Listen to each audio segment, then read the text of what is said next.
Boa tarde, professora Margarida. Porquê filosofia? Filosofia é uma disciplina ou é uma área do saber que se aprende a gostar dela. Eu confesso que no meu secundário, que não é exatamente igual ao vosso, nem o programa de filosofia é como é agora, é muito mais atrativo. Era um programa de filosofia, mais uma história da filosofia. Não me despertava muito a atenção, até que cheguei ao 12º ano e tive como uma disciplina obrigatória, que só tínhamos 3 disciplinas, História, Geografia e Filosofia. Estava na área de Humanidades, como vocês estão, e comecei a beber um bocadinho das ideias dos filósofos contemporâneos, essencialmente, nomeadamente Kant, que é um dos filósofos que me tocou pelas várias áreas que trabalhou, nomeadamente a área da questão da moralidade, mas não só, porque ele trabalhou outras áreas também extremamente importantes, e comecei a sentir-me um bocadinho desconfortável na maneira como eu pensava. Comecei a detectar que determinadas convenções que eu tinha, determinadas maneiras de pensar que eu tinha, eram maneiras de pensar que não estavam filtradas, que eu pensava que eram minhas, mas que efetivamente não o eram. E daí ter escolhido o curso de Filosofia quase como um desafio que eu propus a mim mesma para me conhecer, ao fim e ao cabo, para me conhecer, para tentar conhecer melhor os outros. O primeiro ano foi um ano de adaptação, porque tinha tudo a ver com temáticas que desconstruíam tudo aquilo que eu pensava que tinha construído e que sabia e que considerava saber e que podia opinar sobre as coisas. E comecei a sentir o desconforto ainda maior, aquela sensação do moscardo, como eu já vos falei, relativamente a Sócrates. E a partir daí foi um beber, foi um gostar, foi um construir um novo eu, construir uma nova maneira de ver as coisas, uma nova maneira de entender as pessoas, uma nova maneira de ver o mundo, essencialmente por isso. Eu costumo dizer que a filosofia começa-se a gostar ou não, ou se ama ou se odeia. A filosofia vai, se nós começamos inicialmente a ter alguma coisa que nos leva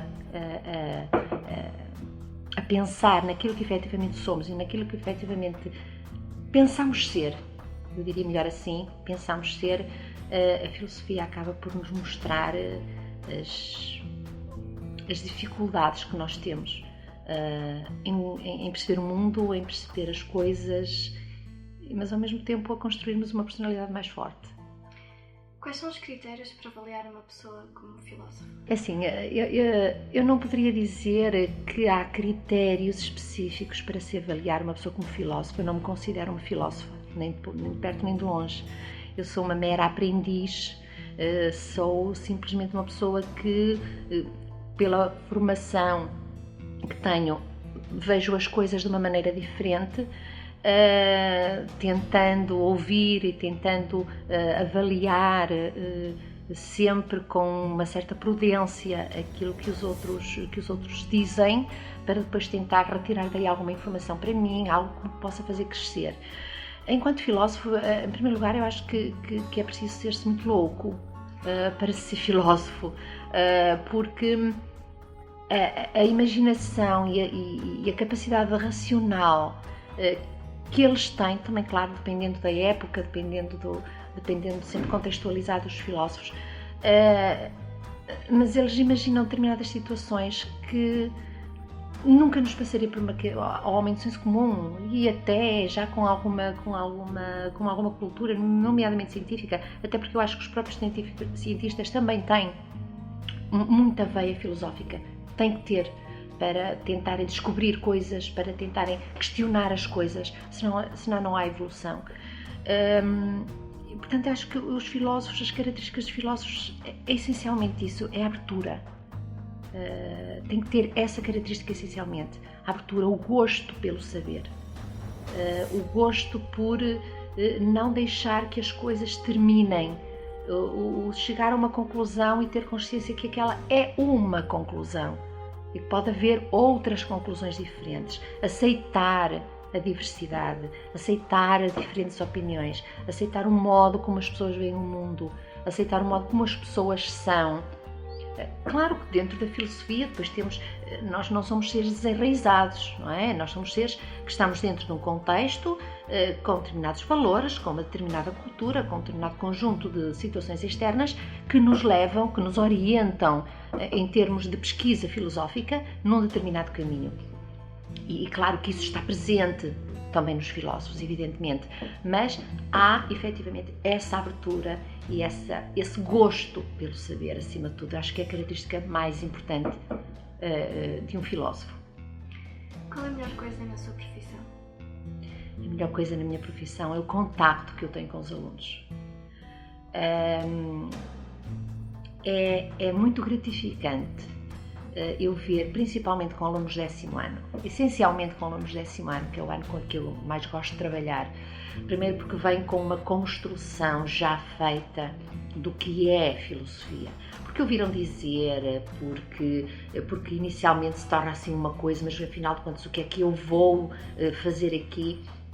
E ver a progressão deles e ver um bocadinho aquela desconstrução do que eles tinham construído e depois uma nova construção da sua própria identidade, e conhecendo várias teorias, saber que já se pode ter uma conversa em que há partilha de opiniões e essa partilha já parte mais de nós, já parte mais da reflexão que nós fazemos sobre nós mesmos. Isso é muito gratificante. De tudo aquilo que eu faço na minha profissão é o contacto com os alunos que eu mais gosto. O que é que eles têm ensinado ao longo de Muita coisa. Eu costumo dizer aos alunos que eu ensino, melhor, eu não ensino, eu transmito uma informação de um determinado autor, tento sempre não dar a minha opinião, não levar os alunos para a opinião do professor, não é? Porque é dela, é subjetiva, portanto vale o que vale. Mas este conhecimento que eu tenho deles é experiências que eles vão apresentando e que me fazem pensar muitas vezes se o modo como eu estou a ver aquele aluno, por exemplo, é o modo certo, se eu terei que ter ali um outro tipo de abordagem para com o aluno. As turmas são todas diferentes, os alunos são todos diferentes, tenho que adaptar e esta diversidade, esta heterogeneidade que há nas turmas, que há com os alunos, tem-me ensinado muito, tem-me ensinado a ser, por vezes, mais humana, por vezes, outras vezes ficar desiludida com certas atitudes e ver que o ser humano não é de todo um ser humano bom, não tem esta maneira que nós pensamos, todo ser humano é bom, a sociedade é que o corrompe. Não é propriamente assim. Eu tenho tentado tirar todas estas experiências ao longo destes anos de serviço, tenho tirado muitas ilações e tenho modificado muito a minha maneira de estar, adaptando-as, sabendo fazer essa adaptação a várias situações. E depois permitem-me, inclusive, essas experiências que os alunos me dão, permitem-me depois eu poder usar esses exemplos para outras turmas, como quer pela parte negativa dizer o que não se deve fazer, como por outro lado dizer é assim que se deve chegar. E isto torna-me uma pessoa mais rica, torna-me uma pessoa mais feliz, acima de tudo.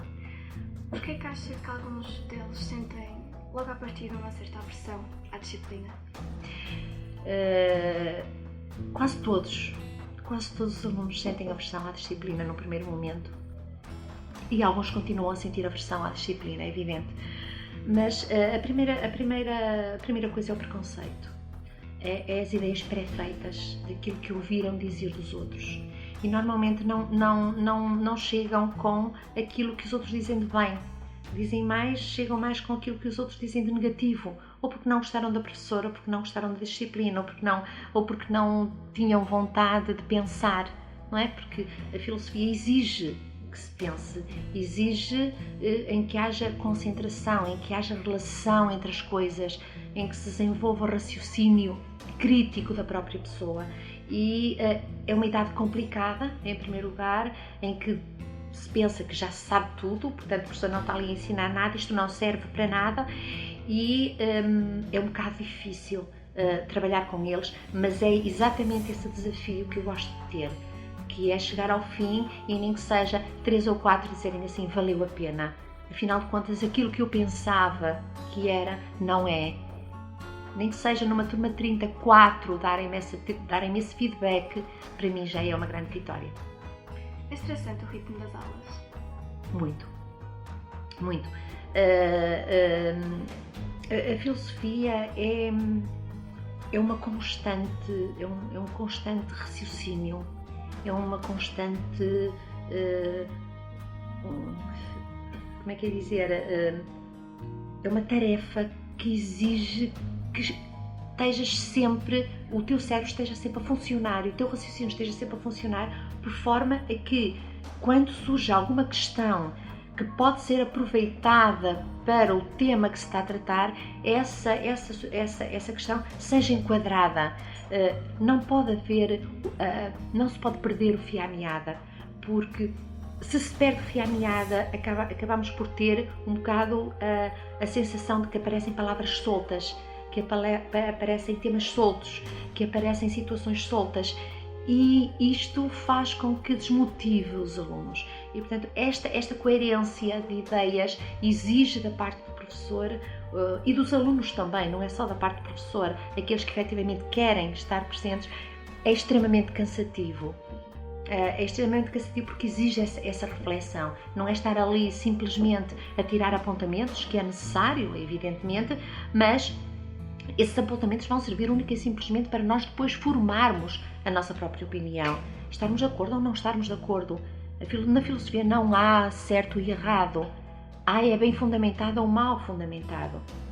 E para isso é preciso ter alguma estrutura mental organizada para que as coisas possam fluir.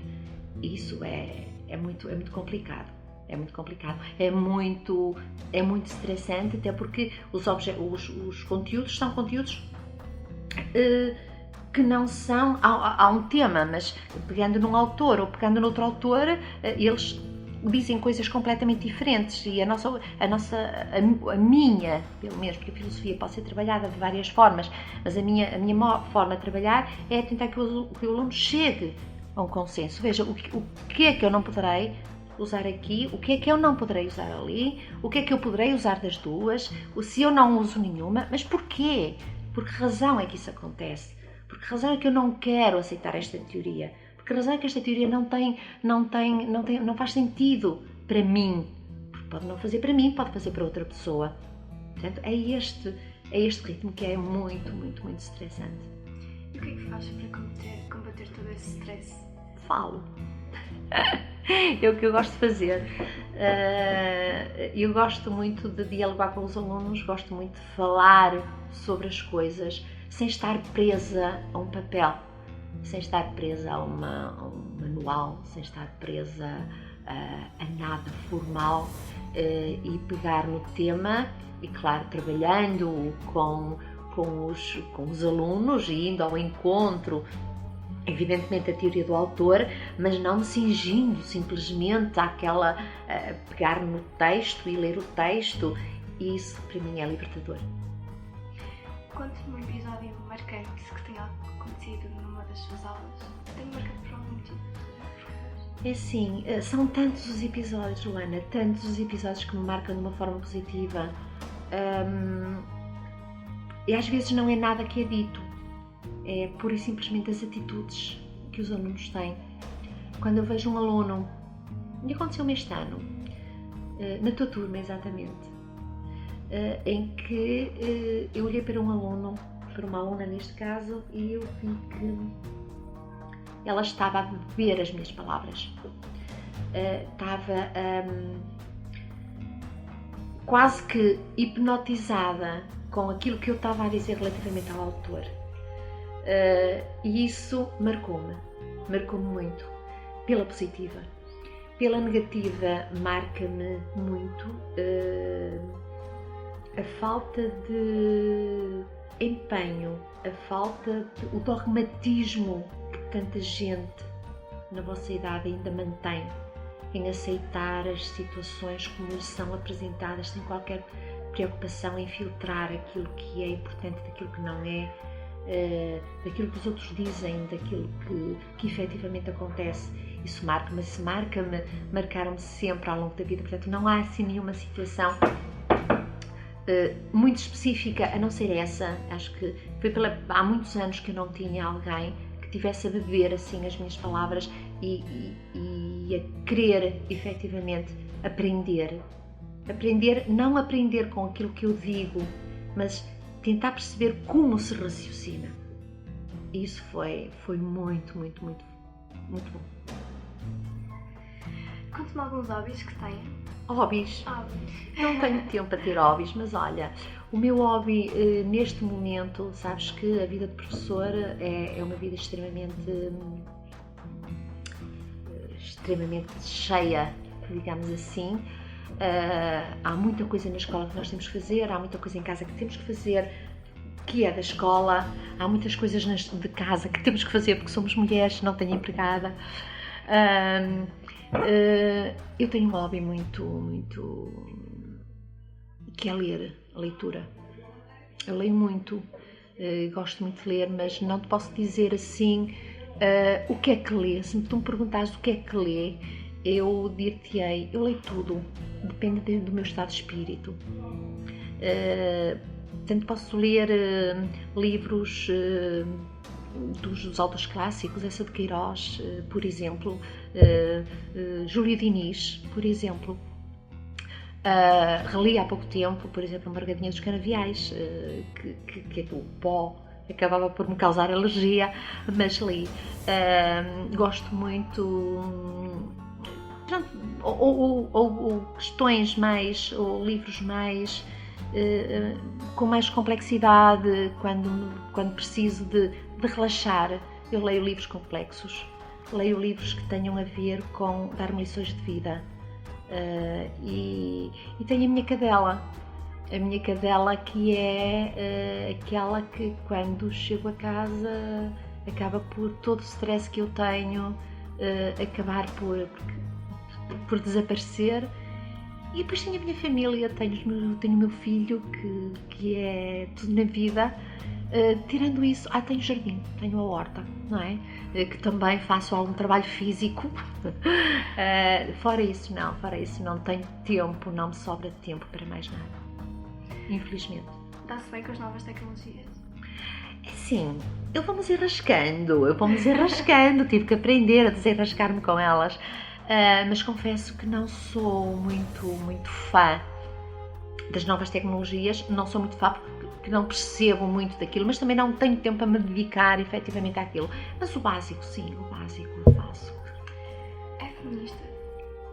Não. Porquê? Por uma razão muito simples, porque eu acho que homem e mulher têm características diferentes. E essas características diferentes faz com que eles tenham mais apetência para uma coisa, assim como as mulheres têm mais apetência. Há umas que têm mais apetência para uma coisa, há outras que têm mais apetência para outra, mas os homens, acho que não sei, talvez por genética, talvez por causa da sociedade, da mentalidade, tem mais apetências para umas coisas do que outras. Não sou uma pessoa que digo que tem que haver uma diferença entre homem e mulher, no sentido de isto é só para os homens, isto é só para as mulheres. Não, mas também não sou daquelas pessoas em que diz não, nós temos que ter exatamente os mesmos... Temos que ter os mesmos direitos, evidentemente, mas o que é que nós entendemos isso de direitos? Não é? O que é que nós entendemos isso de deveres? Nós temos é que ver o que é que eu sou melhor a fazer e o que é que um homem é melhor a fazer. É? Porque há coisas que os homens fazem melhor que nós e há coisas que as mulheres fazem melhor que os homens. Portanto, nós temos que ser um bocadinho, não de extremos. Temos que ver, há direitos, sim senhor, mas os direitos, estamos a falar de direitos de quê? Direitos de expressão? Liberdade de expressão, ok. Se for direitos de liberdade de expressão, todos temos que ter o mesmo direito de liberdade de expressão. Temos que ter os mesmos direitos ao ocupar cargos públicos. Sim senhora, temos esses mesmos direitos. Agora, feminismo é mais do que isso. O feminismo é quase que um extremo. E eu não sou de extremos. Eu acho que as coisas têm que ser vistas um bocadinho, tem que se fazer um bocadinho de filtro. Entrou pela primeira vez este ano na nossa escola. Que opinião tem acerca dela? Assim, esta escola, eu entrei aqui nesta escola e a primeira opinião que eu tive e que eu continuo a ter é que é uma escola que me permitiu, pela primeira vez não, que já há muitos anos isso não acontecia, de conseguir falar de temas e conseguir trabalhar determinados autores de uma forma mais aprofundada, porque tenho alunos para isso. Ou seja, tenho alunos que são muito bons, que me permitem aprofundar mais as temáticas e nesse aspecto foi uma experiência muito positiva.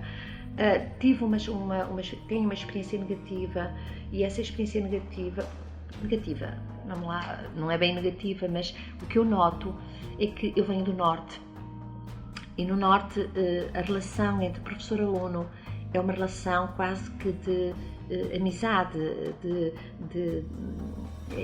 são muito unidos, eles são muito carinhosos, eles são muito afáveis e o que eu noto aqui, não em todas as turmas, mas em grande parte das turmas que eu tenho, é que há um certo afastamento, o professor é professor, o aluno é aluno, claro que sim, o professor é professor, o aluno é aluno, mas isso não implica que se passe no corredor e se diga boa tarde ou bom dia.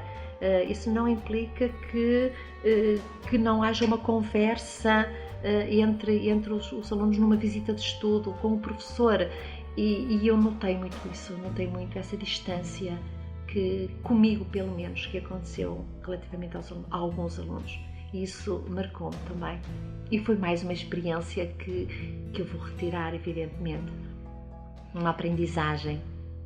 Tem orgulho do seu percurso? Tenho muito orgulho. Nós estamos a ser muito maltratados enquanto professores, enquanto